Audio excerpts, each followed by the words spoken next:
All right, Godzilla Kong, The New Empire. We're going to talk about it. I'm going to do my best to avoid spoilers. It's kind of one of those things where it's like, it's a little bit hard to talk about the movie without talking about spoilers because you kind of just have to talk about individual scenes. And also with a movie like this, it's kind of arguable about what is a spoiler and what isn't, but I'm going to do my best to talk around it for the most part. And I do want to say up front that I heard Adam Wingard, the director, say that this is kind of his modern day interpretation of the later era Showa Godzilla movies. So the first era of Godzilla movies and how they got progressively more over the top, ridiculous, silly, and maybe kid friendly along the way. And after watching this movie, I can absolutely tell you that he's not wrong in that respect.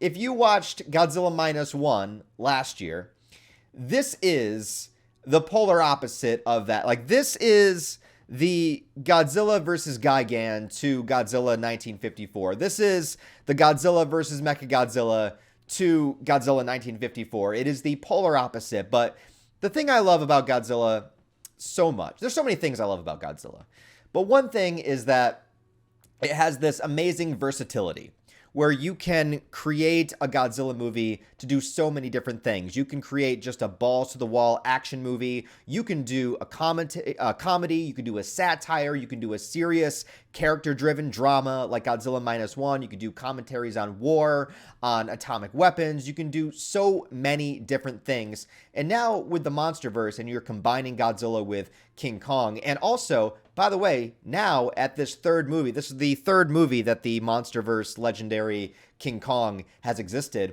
which means that this is the longest we've stuck with one King Kong. As many Kong movies as there are, Kong doesn't usually stick around for more than two, because the original King Kong, obviously he died in the first one, and then the 70s King Kong had two movies. The Toho Japanese King Kong had two movies. Peter Jackson's Kong had one movie.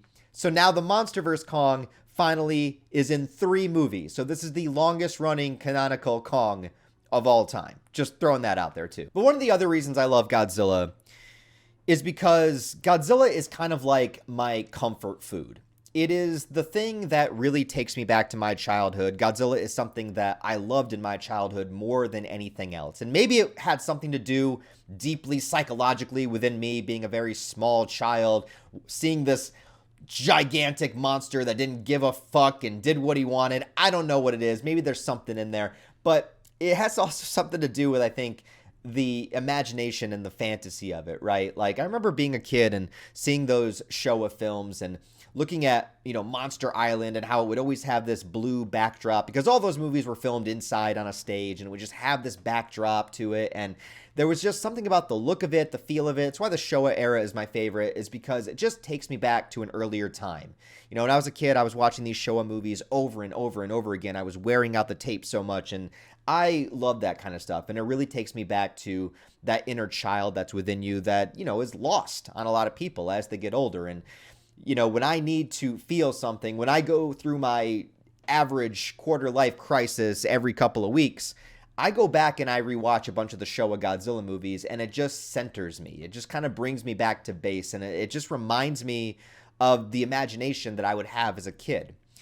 And I do feel like this movie, Godzilla vs. Kong, yes, but also this movie on a larger scale, I really think it's going to do that for this generation of kids. I'm not saying that this is like straight up a kids movie and only kids can enjoy it. I enjoyed it. But I really do think that it is one of those things that is going to really capture their imagination and pump them up to, like, after the movie, they're going to be excited. They're going to want to go and collect the Godzilla toys. They're going to want to get into more of Godzilla lore and monsters and stuff. And I feel like this movie is the perfect crack gateway drug for children. It really is. If I saw this movie as a kid, it would blow my mind. It would absolutely blow my mind. And sitting there in the theater watching it, I really do sometimes look at these Godzilla movies as taking me back to my inner child. And that's kind of how I felt watching this. And so that's the best praise I can get it. Does it have the best storyline in the world? No, not at all. The human characters, bad. But the monster stuff, great. And the other thing I love is that this movie knows what it is. It knows that it is going to be an over-the-top, bonkers, just absolutely in your face giant monster movie, and it doesn't try to be anything else. And so a lot of the weaker aspects of the movie are forgivable because of that. Although I do have some gripes, mostly towards the ending. But as far as the human characters, kind of like are there to give us exposition and just to kind of move the plot forward a little bit, but mostly the plot is moved forward by the monsters themselves, and it gives the monsters a lot of screen time. A lot of screen time in broad daylight. You get to see them basically kind of working as regular characters. And again, Godzilla vs. Kong did this to an extent, but this one just ups it to 11, where there are extended sequences, 10 to 15 minute long scenes where we're just following Kong. And because obviously he's an ape, so he can emote and he can express, we kind of understand everything that's happening. A lot of it actually reminded me of the newer Planet of the Apes movies, how there's these long extended sequences, with Caesar and his kingdom and how the apes communicate with one another. We get that kind of stuff here, except the apes are like skyscraper tall, but we still get that kind of communication and emoting, and we can understand what they're communicating and what they're saying. And a lot of this stuff was just really great. I know there's that animated series, Primal, that it has like no dialogue, and I've seen a little bit from it.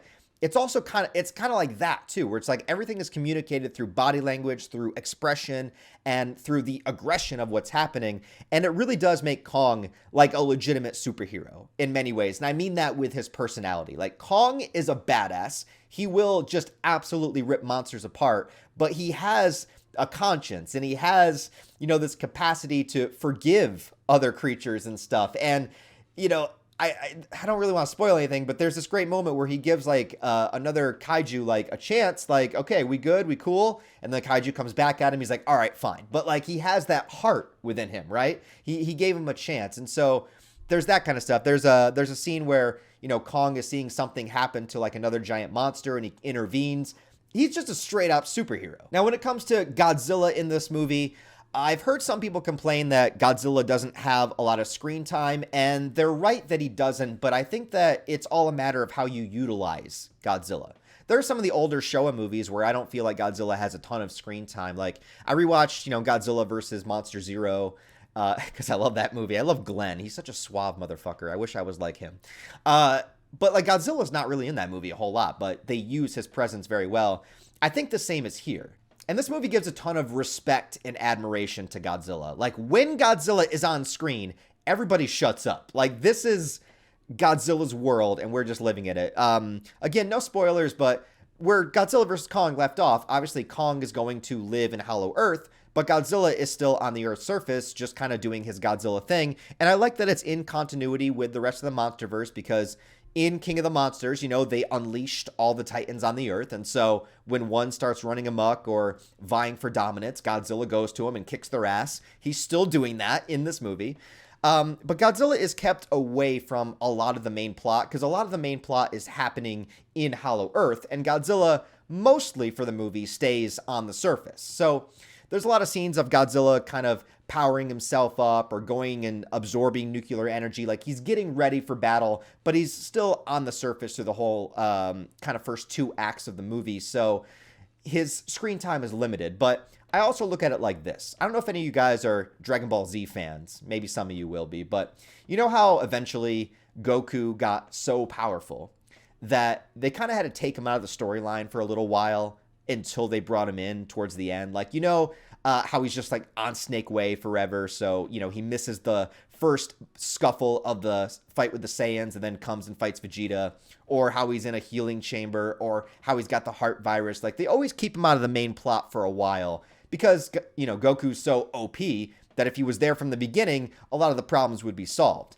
And I feel like that's kind of a similar way that they play Godzilla in this movie. Godzilla is motherfucking Godzilla. And so Godzilla is kind of really savored until they can utilize him the best. So we build up this storyline before, Godzilla's in the whole movie. Don't get me wrong. I'm trying to say without spoilers, like, Godzilla is like sporadically throughout the whole movie, but he doesn't really have his glory moments until the final act. But when they happen, they are so fucking cool. And it reminds you why Godzilla is the king of the fucking monsters. And so if you are a Godzilla fan, I couldn't see how you wouldn't love this movie. Despite the screen time, the way he's utilized is pretty like perfect for how you want Godzilla to be revered and respected, you know? The human storyline, I will say this, it has a lot of the same characters from Godzilla vs. Kong. It has Gia come back, and she has a lot more to do this time. The girl that's deaf that does sign language, she has a lot more to do this time, which is cool. The other characters, though, similar to Godzilla vs. Kong, the humor really didn't work for me. They brought back the conspiracy theorist character, and he was part of my least favorite segment of Godzilla vs. Kong. And once again, just, I mean, I get it. I appreciate it. No, nothing against the actor or anything.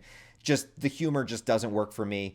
I think there was a very big missed opportunity as well, because there's a moment where the characters go into Hollow Earth, and there's a time where they kind of are like exploring the forest, and it was a little bit reminiscent of, you know, how in Kong Skull Island, you know, you have all the soldiers kind of exploring the island and weird things happen to them. There's one thing that happens, like there's one encounter with a monster, but I feel like they could have done a lot more with that. I feel like and I know that, okay, you want to back off the human story and you want to focus more on the monsters. I get that. But some of the most fun things in a monster movie is watching humans get picked off by monsters and kind of encounter these otherworldly things that they don't really know how to interact against. And I feel like the movie, the story gave us the perfect segue into that. It gave us the perfect opportunity to do that. You have a bunch of humans exploring Hollow Earth on foot in the jungle. What the hell could happen? And like one thing happens, but then that's kind of it. And I just, I really wanted more there. I felt like there was a lot more you could have done. You could have added more characters for a higher body count. I don't know. That's what I would have done. But yeah, they just decide to go completely off the walls and just do some wild shit during this final fight sequence, to the point where like, I don't even know if I like it, but I appreciate it. And it's really hard to talk about without spoiling like what is going on in the scene. So I'm going to hold off, and I'm going to get into spoilers.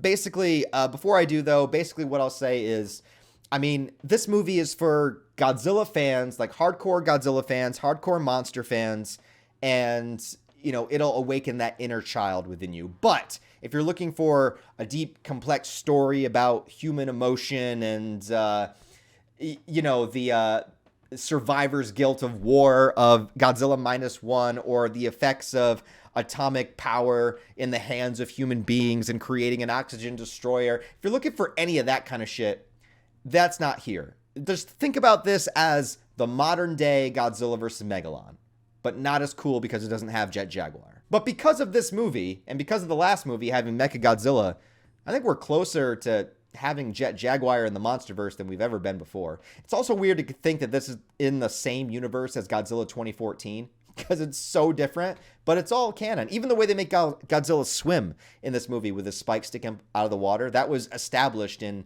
Godzilla 2014. So it's all canon somehow. All right, so I'll get into spoilers. So the final act of this movie, it'll either completely take you out to the point where like you're not even paying attention anymore, or you will be connected to your inner child and you will be so locked in that it'll be the coolest thing ever. I'm not really sure where I fall with that, but there's basically what happens is that, you know, Kong discovers this whole civilization of giant apes, right? And there's this whole extended sequence of all these apes, and it's the introduction of Scar King, which is the villain, which is kind of this like orangutan ape looking thing.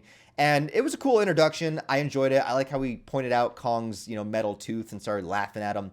They have a lot of personality. All the kaiju have a lot of personality. But so towards the end of this movie, you know, Scar King is controlling this giant kaiju named Shimu that can shoot these ice beams and created the old ice age and all this kind of crazy shit.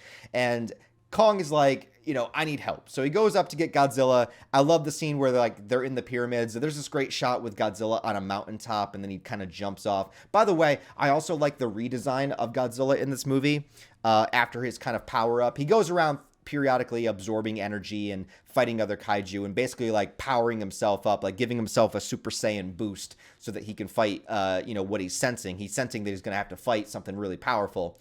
And because of that, they kind of changed his design. He's a lot more lean. You see the pink spikes that were in the trailer and stuff. He looks really cool. I like it. But I love that Kong comes up and he's like, bro, wait, bro, it's cool. Let me tell you something. And then Godzilla just tackles him. It's just, oh, dude, it's just good stuff. And then there's like the moment where Kong punches Godzilla out and grabs his tail and like puts it over his shoulder like, all right, I'm going to drag your fucking ass into Hollow Earth. Just shit like that just made me laugh. Like that kind of stuff was fun. I liked it. But when they get into Hollow Earth, the humans set up this thing where the gravity shifts and you have all of these kaiju. Like it's not just like it's Godzilla and Kong versus Scar King and Shimu and his army of giant kaiju apes. Oh, by the way, Mothra is in this movie. I liked her redesign too. The one thing that I didn't quite like about King of the Monsters was Mothra's design. This one, she looks a bit more fuzzier. I need a fuzzy Mothra. You know what I mean? Like, Mothra wasn't fuzzy enough before. I need a fluffy, I need to feel like I can hug Mothra. Mothra's awesome in this movie. She's kind of utilized, like, if you were to assemble the teams in this movie of monsters, like your D&D team, you know, Godzilla is like your barbarian, like he's just going in there and wreaking havoc.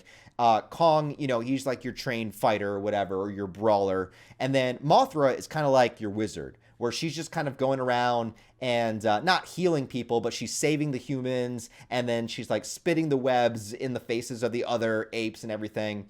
And, you know, she just got your backup. And then there's Zuko, who is a small ape that is like a little asshole in the beginning of the movie, which was really funny. I didn't know that. I didn't know he was going to be a little shithead, but he comes around later.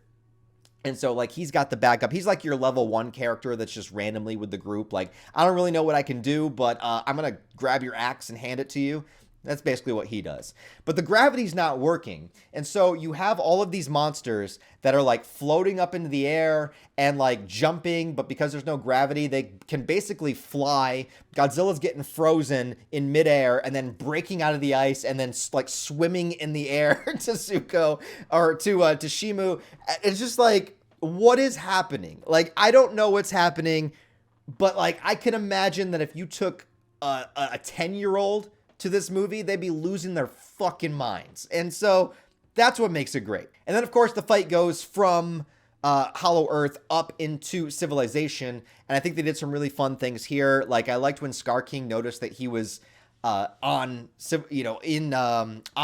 surface level. Can't speak, I'm sorry, but he sees all the people running and he starts laughing because like he wants to come to the surface and wreak some havoc. And I wish they would have showed the human devastation a little bit more. Like I wanted Scar King to just be like stepping on people and like throwing people and stuff, because he's just a dick. He's just a dick the whole movie, and so like that's kind of his personality. But the fight that happens once they get to the surface is very quick. And maybe that's because, you know, they did so much with their budget throughout the movie, because there's fights throughout the whole movie. You know, there's kaiju action, there's extended sequences, and this is all CGI. So like very big budget stuff. So the final bit of the final fight, it happens very fast. It's cool. It's fun to watch. They're in the city. They're destroying the buildings. Scar King's like jumping up throughout the buildings and stuff. It's all in broad daylight too, so you can see everything that's happening, which is cool. But it's just over very quick. And then the humans, like I said, you know, a little bit inconsequential. It's nice that they're there. You know, Gia gets some stuff to do. She kind of helps awaken Mothra and everything. There's good stuff there, but it's like there could have been more with them. But at the same time, we've been through all these MonsterVerse movies and people have complained there's too much human stuff. There's too much human stuff. So I think they responded to that and they were like, well, here's a movie that's 80% kaiju with just a little bit of human stuff. But it is silly. It is ridiculous. It's over the top. And you have to be okay with that. If you're looking for something profound, it's not here. But does it need to be? It's Godzilla. And I love every iteration of Godzilla. All right, maybe I am a blinded fanboy, because when it comes to Godzilla, I find it hard to hate almost anything. I think the only Godzilla movie I don't like is Godzilla's Revenge, which is, has a lot of stock footage and stuff. And it's just like, it's not, I don't know. I don't really like that one. I don't really like the Netflix anime movies. I didn't really like Singular Point that much. But everything else, you know, I really give Godzilla the benefit of the doubt. But that's just who I am. I just love Godzilla. So if you're watching a Godzilla movie review from me, yeah, I liked it. And I do want them to get back into revitalizing some of the Toho monsters. Scar King and Shimu were just not it. They were all right, but Ghidorah was so much cooler. And I think if there's anything that the MonsterVerse should do next, here's my opinion, all right, for anybody that cares. There's two things I want to see specific. Well, three things. There's three things, four things. I'll keep this simple. Here's what we need to have. We need to have aliens, and I mean actual aliens like the Zillions. Bring them in. I want to see Biollante. Let's do that. It's one of my favorite Godzilla movies, so underappreciated. I want to see Biollante. I want to see a Destroy All Monsters. That should be the next one. Come on, let's get it done. Bring Rodan back. And finally, we got to have Destroya. All right? Maybe save that for like an end game of the MonsterVerse, but like we gotta have that. Those are what we need to have. Anyways, guys, that is my review for Godzilla Kong: The New Empire. If you saw it, let me know what you think about it down below. I also went back and reviewed all the other MonsterVerse films, and they're not on-camera reviews. They're more like in-depth, using footage and stuff like that. So if you want to check those out, they're in my movie review playlist. Other than that, guys, thanks for watching. I appreciate it. Give it a like and a comment. I'll talk to you later.